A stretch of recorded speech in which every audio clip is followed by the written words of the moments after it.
The rumble of 100 Harley-Davidsons is a prayer to some, a warning to others. Tonight, it was a promise.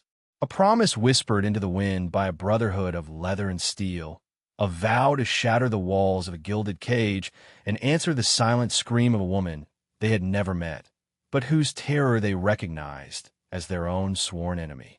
Justice was coming to the manicured lawns of Blackwood Estates, and it had no siren, only the deafening roar of V-twin engines. For the men of the Serpent's Wrath Motorcycle Club, this wasn't just another ride. It was a crusade ignited by the most innocent of sparks against the darkest of evils.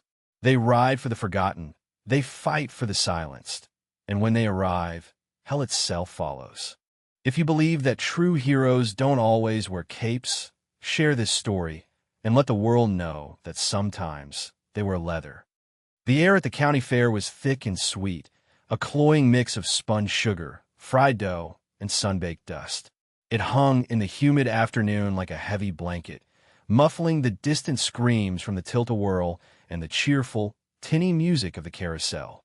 For most, it was a slice of wholesome Americana, a day of simple pleasures. But for Wrench, the hulking, grease-stained mechanic of the Serpent's Wrath MC, the scene felt dissonant, a forced smile on a worried face. He wasn't built for this kind of manufactured joy. His world was chrome, oil, and the unwritten laws of the road. Yet, he was here, a leather-clad giant navigating a sea of families, all for his nephew, Sammy. The 7-year-old boy, clutching a half-eaten corn dog, was the one spot of genuine light in the entire garish landscape. Wrench scanned the crowd with the same practiced eye he used to diagnose a sputtering engine, his gaze sweeping past laughing teenagers and weary parents. Then he saw them. They stood out not because of what they were doing, but because of what they weren't. The man was impeccably dressed in a crisp linen shirt and tailored slacks, his watch catching the sun in a flash of obscene expense. He was handsome in a severe, predatory way, with a smile that never quite reached his cold, calculating eyes. Beside him, the woman was a ghost. Isla. Though Wrench didn't know her name yet, he saw her essence. A fragile bird with broken wings, forced to sing. Her sundress was beautiful, her hair perfectly styled, but her posture was rigid, her shoulders drawn in as if expecting a blow. Her eyes, wide and haunted, darted around, never settling, searching for an escape that wasn't there. The man, Roman Sterling, draped an arm around her, a gesture that looked possessive rather than affectionate. Wrench watched as Roman's fingers tightened on her upper arm, his knuckles turning white. A flicker of pain crossed Isla's face, so quick it was almost imaginary, before she masked it with a brittle, hollow smile. Wrench felt a low growl build in his chest. He knew that look. He'd seen it before, in a mirror-like reflection of a polished gas tank, on the faces of women who found their way to the club's doorstep seeking refuge.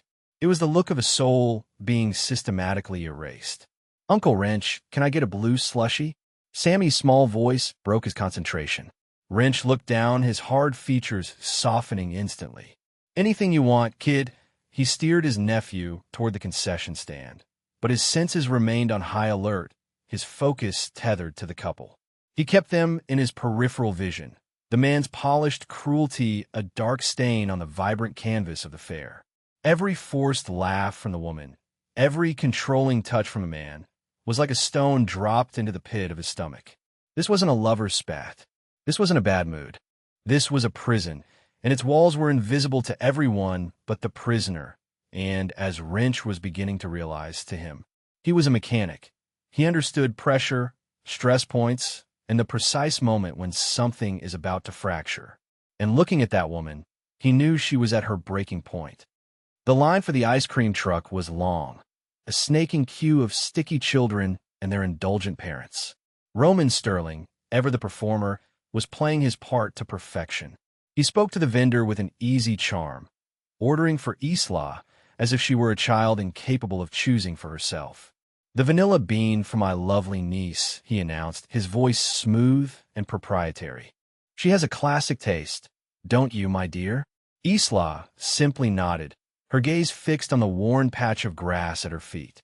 Her hands were clenched into tight fists at her sides, the only outward sign of the storm raging within her. Wrench and Sammy were just a few feet away, in the adjacent line for slushies. Wrench kept his back mostly to them, not wanting to spook the man, but he listened, every word a piece of a puzzle he was assembling with grim certainty. The term niece felt wrong, ill-fitting. The age gap wasn't immense, and the energy between them was charged with something far more toxic than familial affection. As Roman paid, his hand went to the small of Isla's back, a seemingly gentle guide that Wrench recognized as a handler's grip, firm, controlling, a constant reminder of who was in charge. For a fleeting, heart-stopping second, Isla's eyes lifted and met Sammy's. The boy was staring, his expression one of pure, unfiltered curiosity. In that moment, the mask on Isla's face crumbled.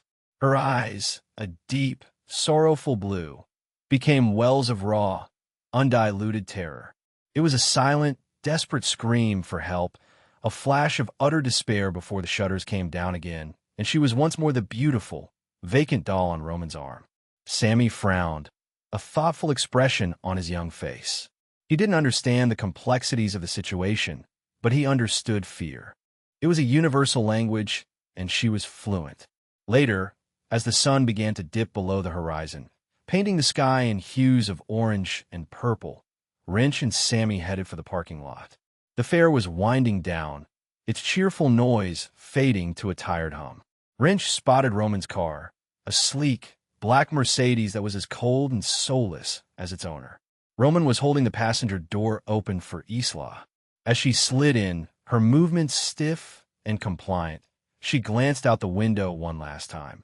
Her eyes found Sammy again, who was watching from beside Wrench's battered pickup truck. The fear was still there, stark and undeniable in the fading light. Sammy tugged on the sleeve of Wrench's leather vest, his small hand a point of warmth against the cool material. He leaned in close, his voice a conspiratorial whisper that carried the weight of an oracle's pronouncement. "Uncle Wrench," he said, his brow furrowed with a child's simple, profound logic. "That man," he said that was his niece. But she looked so scared he paused, his gaze fixed on the disappearing Mercedes. "That's not her uncle." The words, spoken with such innocent conviction, landed in Wrench's gut like a solid punch. A child's eyes see no pretense. They see no tailored suits or expensive watches. They see fear for what it is. In that moment, Sammy hadn't just made an observation. He had delivered a verdict. And for Wrench, it was a call to arms. The casual discomfort he'd felt all afternoon solidified into a cold, hard certainty. He pulled out his phone, his thumb hovering over the contact, saved simply as preacher. The time for observation was over. The time for action had just begun. Wrench didn't wait until he got home. He stood in a gravel parking lot, the last echoes of the fair dying around them, and stabbed the call button. The phone rang twice before a low, gravelly voice answered. No greeting, just a quiet, "Yeah, preacher, it's me," Wrench said, his own voice tight. "I'm at the county fair with Sammy. I saw something bad." He quickly recounted the scene. The polished man, the terrified woman, the possessive grip, the hollow smile.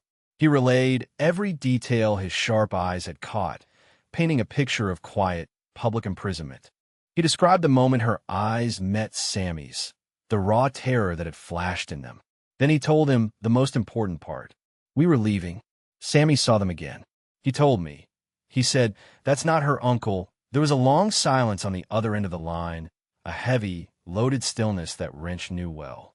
It was the sound of Jack's preacher cross-absorbing information, processing it through a filter of hard-won, brutal experience. When he finally spoke, his voice was dangerously calm. Where did they go? Black Mercedes, new S-Class. Headed north on the old highway, towards the Blackwood Estates. Wrench reported, his mind already working like the scout he was. "I got the plate number. Good work," preacher said, the two words a rare and significant compliment. "Get Sammy home. Then come to the church. Call the table." The line went dead. The church was their clubhouse, a converted warehouse on the industrial edge of town. The table meant the inner circle, the road captain, the sergeant-at-arms, the treasurer. This wasn't a bar fight or a rival club dispute. This was something sacred. An hour later, Wrench walked into the clubhouse. The smell of stale beer, leather, and motor oil filled the air. Preacher was standing at the head of a massive redwood table, its surface scarred with decades of history. The other officers were already there, their faces grim. Preacher looked up as Wrench entered, his ice-blue eyes holding a deep, familiar pain. For him, this was personal. He gestured to a chair. "Tell them what you told me." As Wrench spoke, Preacher's mind drifted, pulled back by the ghosts of his own past. He wasn't in the clubhouse anymore. He was 20 years younger, standing on the porch of his family home, arguing with his younger sister, Sarah. She was defending her new boyfriend, a charming, successful architect who Preacher had disliked on sight. "You're just jealous, Jax. You can't stand to see me happy," she had yelled, her eyes flashing. He had seen the faint, yellowing bruise on her wrist, shaped like fingers. She claimed she'd bumped into a door. He'd wanted to believe her. He had let it go. It was a failure that had haunted him for 2 decades, a ghost that rode on his shoulder on every long, lonely highway. The architect's charm had been a mask for a monster, and by the time Preacher and his family saw the full extent of the abuse, it was too late. Sarah was gone.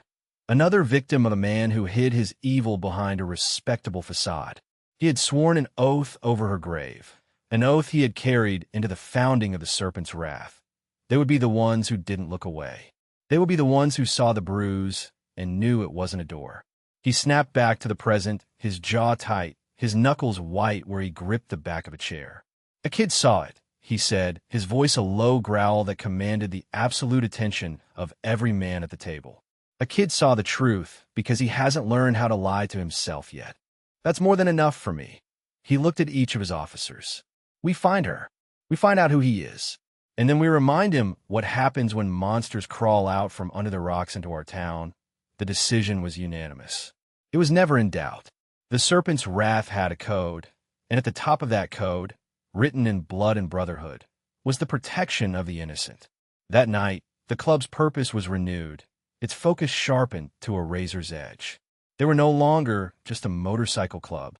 They were an instrument of vengeance, mobilized by a child's whisper and fueled by a leader's undying regret.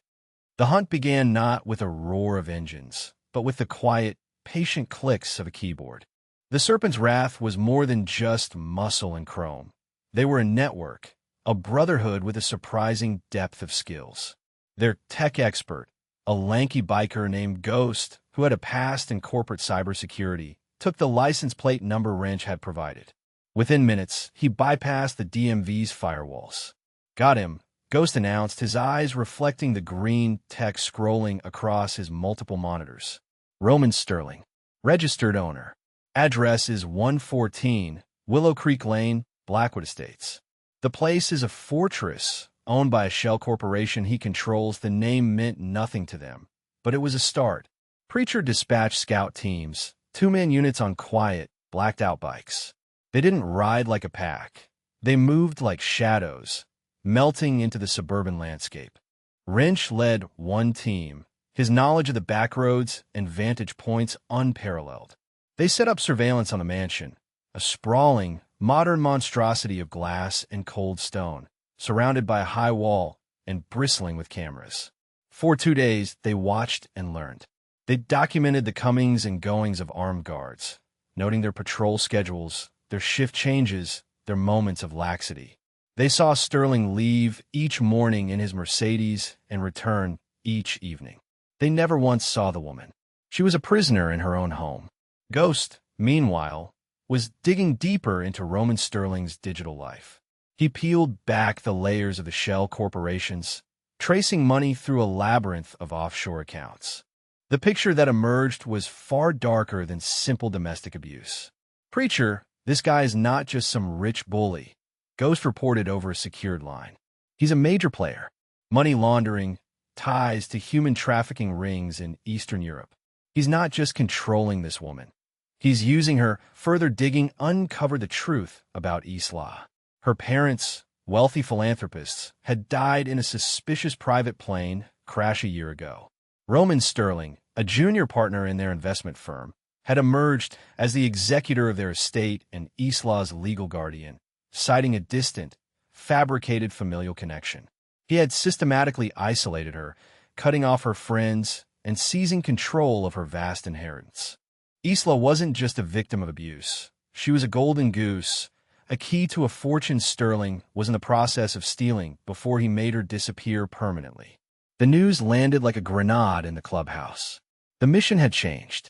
It was no longer just about freeing a woman from an abuser. It was about dismantling a predator's entire operation. The planning sessions became more intense. On the grease-stained table where they usually broke down carburetors, they now had blueprints of the estate downloaded from the county planning office. They mapped out camera blind spots, entry points, and escape routes. They used a small drone, flown late at night, to get a thermal layout of the house, identifying where the guards were stationed inside. Wrench pointed to a section of the rear wall. This backs up onto the old quarry. No cameras, steep drop. They think it's impassable, he grinned. They don't know we've got guys who used to do rock climbing. Preacher absorbed it all, his mind a tactical computer. The plan has to be perfect. We create a diversion to pull local law enforcement away. We cut the power and comms. A primary team goes over the back wall to breach the house. A support team secures the perimeter. An exfil team has vehicles waiting a mile out. He looked around the table, his gaze lingering on each man. This is not a smash and grab. This is a surgical extraction. We go in quiet, we get her out, and we leave a gift for the feds. Ghost, you'll drop an anonymous tip with everything you found on Sterling. The accounts, the trafficking connections, everything. The second we have her clear, it was a complex, multi-phase operation requiring discipline and absolute trust. Every man knew his role. Every biker in the Serpent's Wrath was ready. They were no longer just watching. They were preparing for war. Inside the sterile silence of the mansion, Isla was suffocating. The house was a monument to wealth and taste, but to her it was a mausoleum. Every polished surface, every piece of expensive art, reflected her own hollow-eyed despair. Roman had crafted her prison with meticulous care. There were no bars on the windows, but the glass was reinforced, the doors were always locked, and the silent, imposing guards were a constant, menacing presence. Her days bled into one another in a gray fog of fear and compliance. Roman's abuse was a carefully calibrated torture. Some days it was psychological, subtle taunts, gaslighting that made her question her own sanity, threats against the few friends she had left, whom he'd long since driven away but still held over her as leverage. Other days it was physical, a grip that was too tight, a shove against a wall, leaving bruises he would later blame on her own clumsiness. He was a master of control, keeping her perpetually off balance, terrified of what he might do next. She had tried to escape once, months ago. She'd made it to the end of the long, winding driveway before the guards had intercepted her, their expressions impassive as they dragged her back to the house. Roman hadn't yelled. He had been worse. He had been disappointed, his voice a silken thread of menace as he explained, in excruciating detail, the consequences of her betrayal. She hadn't tried again. Hope was a dangerous thing, a flickering candle in a hurricane. It had been easier to let it die, to retreat into the numb emptiness where nothing could hurt her. But then there was the fair. The memory of it was a tiny, stubborn spark in the darkness of her mind. Roman had insisted they go, a public performance of their happy family for the sake of appearances. She had hated every moment of it, the forced smiles, the suffocating presence of the crowd. But then she had seen him, the big man in the leather vest, his face hard but his eyes, when they looked at the little boy with him, surprisingly gentle. And the boy, his innocent, curious stare had cut through her carefully constructed facade. In his eyes, she had seen her own terror reflected back at her, and for the first time in a long time, she had felt seen. The memory became her secret talisman. In the long, silent nights, she would replay it in her mind. The biker's observant gaze, the boy's frown. The ridiculous, impossible thought that anyone had noticed. It was insane. It was desperate. But it was all she had. This tiny, resurrected flicker of hope ignited a long-dormant ember of defiance. She started to watch, to listen. She paid attention to the guards' routines, the brief moments when their attention lapsed. She noticed a loose panel in the floorboards of her closet. She began to think not of escape, but of rebellion. One afternoon, while Roman was out, she was staring out her bedroom window, a vast pane of glass overlooking the manicured back lawn. The biker at the fair had worn a vest with a patch on it, a coiled serpent. With a trembling hand, she took a diamond earring, one of the last gifts from her mother, and etched a crude, tiny snake into the bottom corner of the window, hiding it behind the heavy curtain. It was a small, foolish act, a message in a bottle thrown into an ocean of despair. But it was hers. It was a prayer sent out into the world, a silent plea to the leather-clad stranger and the little boy with the worried eyes, a sign that the woman inside the ghost was still alive and she was waiting for a storm. Roman Sterling's paranoia was a living entity, a venomous snake that coiled in the pit of his stomach. He had built his empire on a foundation of meticulous control, and the slightest tremor sent him into a spiral of suspicion.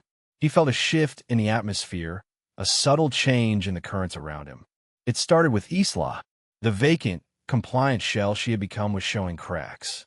He caught her looking out the window too often, a new, unsettling watchfulness in her eyes.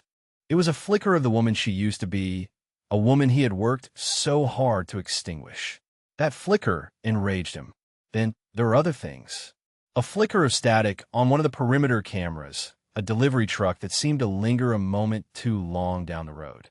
Small, insignificant details that, to a man like Roman, were pieces of a conspiracy. The breaking point came when he found the scratch on the window. He had been pacing in her room, berating her for some imagined slight, when a glint of sunlight caught the mark. He ran his finger over the crude etching of a snake. His blood ran cold. It wasn't just a random scratch. It was a symbol. He didn't know what it meant, but he knew it wasn't her. It was a sign from the outside, a communication. "What is this?" he hissed, grabbing her arm and dragging her to the window. His voice was low, shaking with a fury that was far more terrifying than any shout. Isla's heart hammered against her ribs. She stared at the snake, her small act of defiance now exposed, a weapon turned against her. "It's nothing," she whispered, her voice trembling. "I don't know." He backhanded her across the face, the crack of the blow echoing in the silent room. "Liar," he roared, his carefully constructed composure shattering like glass. He dragged her away from the window, his grip bruising. "Who are you talking to? Who was at the fair? The man with the child? The biker trash?" Isla's blood froze. He had seen them. He had noticed. The hope that had sustained her now felt like a death sentence. Roman began to pace like a caged tiger, his mind racing. The inheritance was almost his. The final transfers were scheduled to go through in 48 hours. After that, he and Isla would disappear. He would be untraceably wealthy, and she would be a loose end to be tied up permanently. But now, something was threatening his perfect plan. "Pack your things," he snarled, his eyes wild. "We're leaving. Tonight. We'll finish the transaction from a secure location." The plan has been accelerated. The finality in his voice was absolute. This was it, the end of the line. For Isla, the last, tiny spark of hope was extinguished, replaced by the cold, certain terror of her impending death. Miles away, in a darkened van parked on a hill overlooking the estate, a biker named Hawk lowered a long-range listening device. He had picked up the entire exchange through the window, the sound waves amplified into crystal clarity. He keyed his radio. "Preacher, it's Hawk. We have a problem. Sterling found something. He's spooked. He's moving her. Tonight." The message crackled into the clubhouse, where the final preparations were being made. Preacher stood over the table of blueprints, his face a mask of stone. He listened to Hawk's report, his eyes narrowing. The ticking clock had just been smashed. Their carefully planned 48-hour window had shrunk to a few precious hours. He looked at Wrench, at Ghost, at the faces of his brothers around him. There was no hesitation. "No debate." "Gear up," Preacher commanded, his voice a low, rumbling thunder. The storm comes now. The night itself seemed to answer Preacher's call. The sky, which had been clear an hour before, was now a roiling cauldron of bruised purple clouds. A low, distant rumble of thunder echoed the one building in the chests of the Serpent's Wrath. The operation began with surgical silence. 2 miles from the Blackwood Estates, a team led by the club's sergeant-at-arms, a grim giant of a man known only as Cutter, initiated the diversion. They used stolen license plates and wore unadorned leather to avoid being identified as the club. A staged, vicious-looking brawl erupted outside a dive bar on the main road leading into the area, complete with smashed bottles and theatrical shouts. The call went out over the police scanner, and within minutes, the 2 patrol cars that typically covered the quiet, wealthy suburb were racing towards the scene, sirens wailing. The first piece was in place. Simultaneously, Ghost, working from his mobile command center in the back of a blacked-out van, unleashed his own brand of chaos. With a few keystrokes, he plunged the entire Blackwood neighborhood into darkness, killing the streetlights and the power to every home, including Sterling's mansion. The estate's backup generator kicked in with a dull roar, but Ghost was ready. He sent a targeted power surge through the lines, frying the generator's transfer switch. The mansion went dark and stayed dark. Its sophisticated security system, now running on a limited battery backup, was vulnerable. The cameras were still live, but the communication lines were next. Another biker, a former communications lineman, shimmied up a pole a half-mile away and, with a single snip of his cutters, severed the fiber optic cable. The mansion was now an island, blind and mute. The signal was given.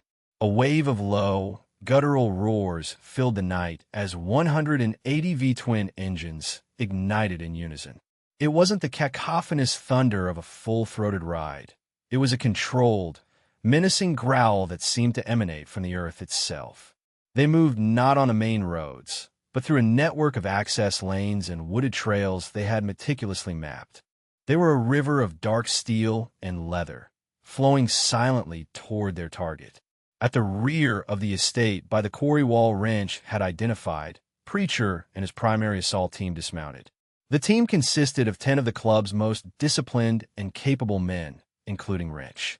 They were clad in black, their faces grim, their movements economical and precise. They carried climbing gear and heavy bolt cutters. The wind picked up, whipping rain into their faces. The real storm had arrived, a perfect cover for the one they were bringing. Preacher looked at his men, their eyes reflecting a fierce, unwavering resolve in the intermittent flashes of lightning. He didn't need to give a speech. They all knew the stakes. They all knew the code. With a sharp nod, they began their ascent, a silent, disciplined force moving against the sheer rock face, rising like vengeful spirits from the darkness below. The hunt was over. The reclamation had begun. The breach was a study in brutal efficiency. Wrench and another biker, a wiry man called Spider, were the first over the wall. They moved with a predator's grace, rappelling down the other side into the manicured darkness of the back lawn. They neutralized the 2 guards patrolling the rear perimeter before they could even register the shapes descending from above. No gunfire, just the dull thud of suppressed force meeting its objective.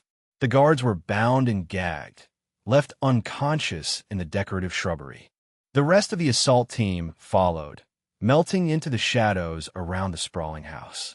The battery-powered security cameras were still a threat, but the team moved from blind spot to blind spot, a dance of shadows choreographed over days of painstaking surveillance. They reached the back of the house, a massive wall of glass that comprised the main living area.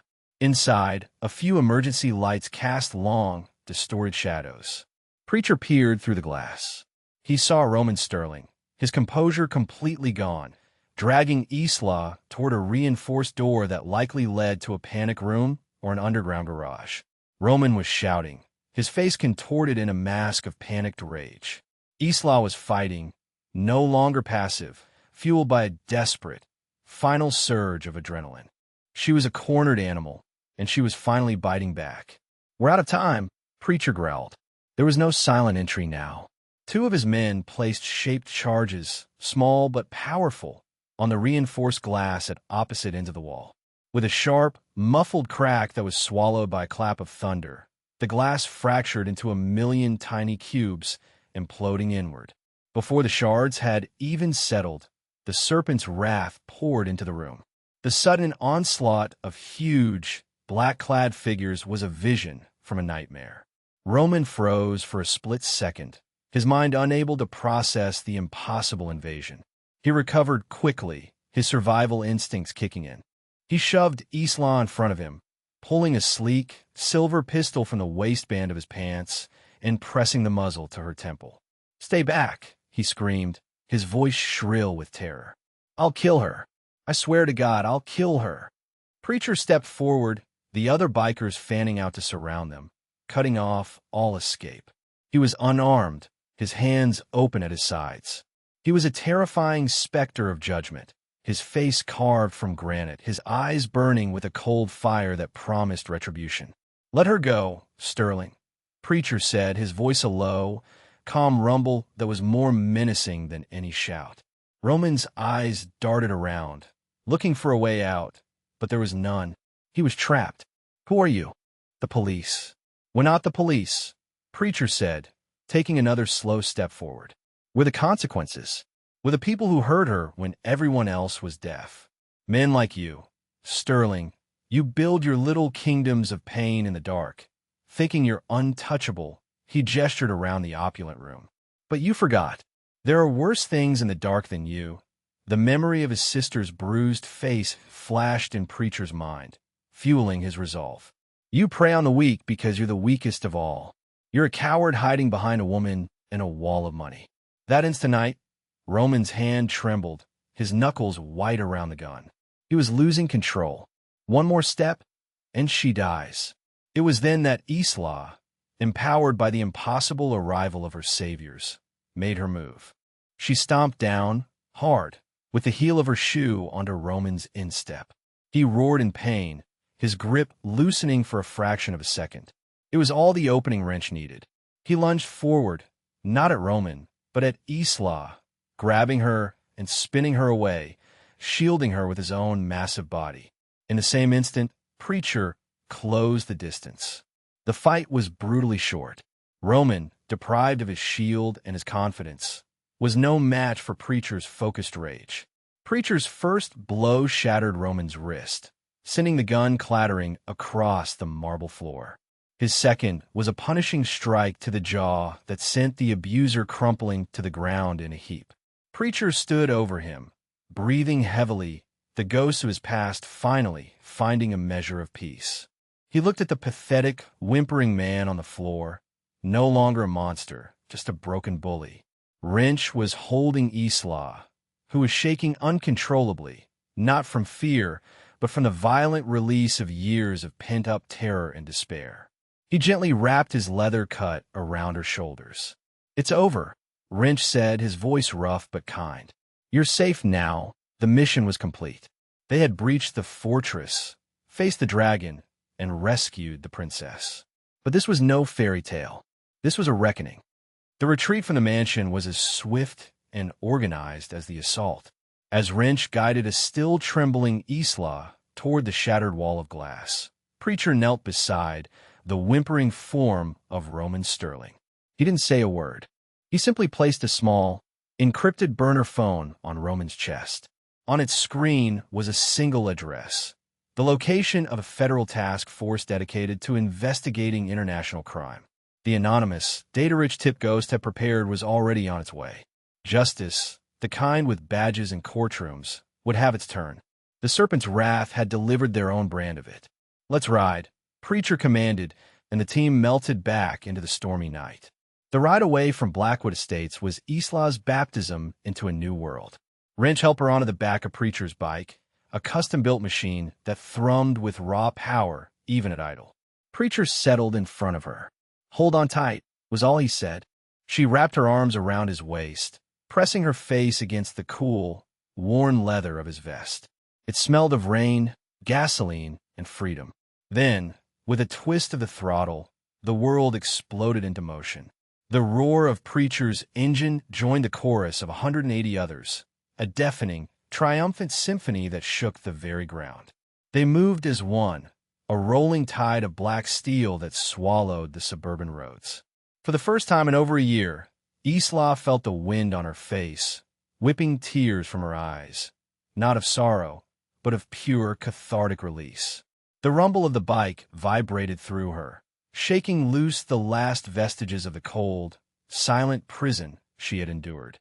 Each roar of the engine was a defiant shout against the silence Roman had imposed on her. They didn't take her to a police station or a hospital. They took her to a place she would be truly safe, the home of Cutter's old lady, Maria, a retired nurse who lived in a secluded house deep in the countryside. The clubhouse was no place for her initial recovery. Maria, a warm, no-nonsense woman with kind eyes and steady hands, took one look at Isla's bruised face and shaking frame and enveloped her in a hug. "You're safe here, Mija," she said softly. "No one will ever hurt you again." In the days that followed, the serpent's wrath erected an invisible wall of protection around her. Bikers took turns standing watch from a discreet distance, their presence a silent, constant promise. Ghost had worked his magic, creating a new identity for her, scrubbing her past from the internet and laying the groundwork for a future free from Roman Sterling shadow.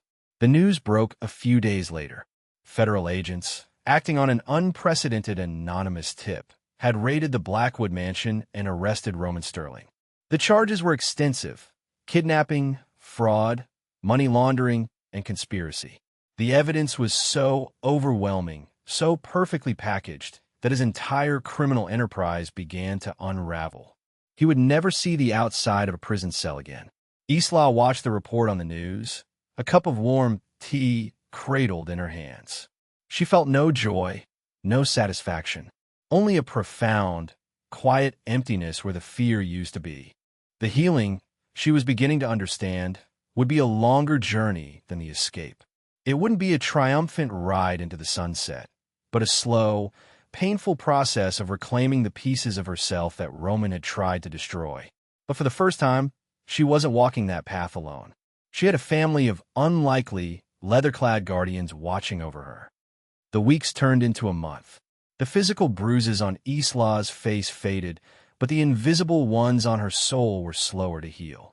Maria's quiet home became her sanctuary. She spent her days reading, walking in the woods behind the house, and talking.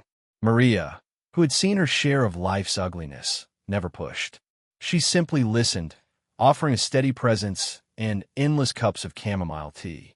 The bikers were a constant, respectful presence in the background. They fixed the fence, repaired the leaky roof on Maria's porch, and left groceries on her doorstep. Their gruff acts of service, a language Isla was beginning to understand. Preacher visited every few days. Their conversations were quiet, held on the front porch swing as the sun set. He didn't offer platitudes or easy answers. Instead, he shared his own story, the story of his sister, Sarah. He spoke of his guilt, his rage, and the oath he had made to honor her memory. In his vulnerability, Isla found a strange comfort. He wasn't a perfect, shining hero. He was a broken man who had used his own pain to forge a shield for others. He understood her darkness because he carried his own. "He took your voice," Preacher told her one evening, his eyes on the distant horizon. "The hardest part isn't getting away. It's learning how to speak again. Finding out what you want to say." One sunny afternoon, Wrench pulled up in his pickup truck. The passenger door opened, and Sammy, the little boy from the fair, hopped out, holding a slightly crumpled drawing of a blue motorcycle. Wrench had spoken to Isla beforehand, ensuring she was ready. She knelt down as Sammy approached, so they were eye to eye. He shyly held out the drawing. "My Uncle Wrench said you were safe now," he said, his small voice serious. "He said you were sad, so I made you this." Isla took the drawing, her fingers tracing the crayon lines. A tear she hadn't realized was there slid down her cheek. She looked at this small, innocent boy, who had seen her truth when no one else had. "Thank you, Sammy," she whispered, her voice thick with emotion. "You were so brave to speak up." He just shrugged, as if it were the most natural thing in the world. "You look scared," he said simply. "I told my uncle." Isla smiled, a real, genuine smile that reached her eyes for the first time in what felt like a lifetime. She looked from Sammy to Wrench, who stood back by his truck, giving them space. Then her gaze drifted past him to the open road. She thought of the bikers, the rumble of their engines, the fierce loyalty in their eyes. They hadn't just saved her life. They had given her a blueprint for how to build a new one. The story of what the Serpent's wrath did that night became a quiet legend, a testament to a code that valued justice over law. For Isla, it was the beginning. She would go on to use her inheritance, now fully restored to her, to start a foundation for survivors of domestic abuse, creating safe houses like the one that had sheltered her. She never became an old lady or a permanent fixture at the clubhouse, but she became something more important: family. She was a living symbol of their purpose, a reminder that sometimes the most heroic thing a person can do is to see someone else's pain and refuse to look away. She had been a ghost, a whisper of a woman trapped in a gilded cage. But a child's whisper had summoned a storm, and in the aftermath, she found her voice, her strength, in a new brotherhood, forged not in blood, but in the shared belief that everyone deserves to ride free. Some heroes save the world, others save one person, and sometimes that's more than enough. If this story of brutal justice and unexpected redemption moved you, share it. Comment on what you think makes a true hero, and never forget to support those who fight for the silenced.